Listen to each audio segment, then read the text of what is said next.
Mais pour certains, c'en est trop. Le sergent Clément, lui, a fait son choix, il va quitter l'armée. Après 10 ans de service, à arpenter les zones de guerre en opération extérieure, il ne reconnaît plus son métier.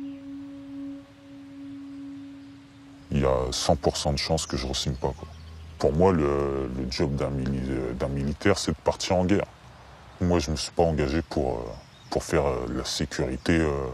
C'est pas le job d'un militaire. Je pense qu'il y a assez de forces de l'ordre, gendarmerie, CRS, policiers, pour faire cette mission-là. Nous, on a d'autres chats à fouetter, comme on dirait. Mais le plus grave, selon lui, c'est la désillusion qui frapperait les jeunes recrues. Ces soldats engagés en 2015 et qu'il a lui-même formés.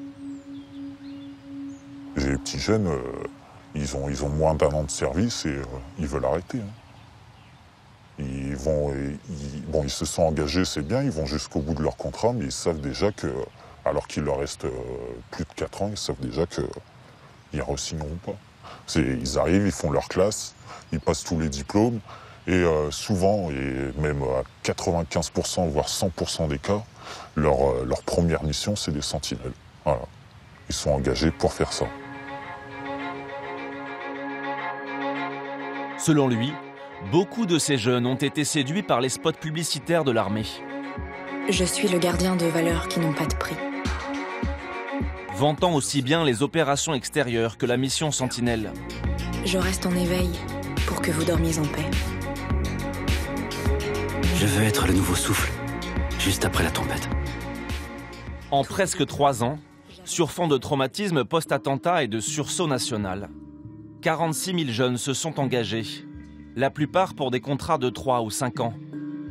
Mais parmi eux, certains ont craqué au point même d'enfreindre la loi en désertant.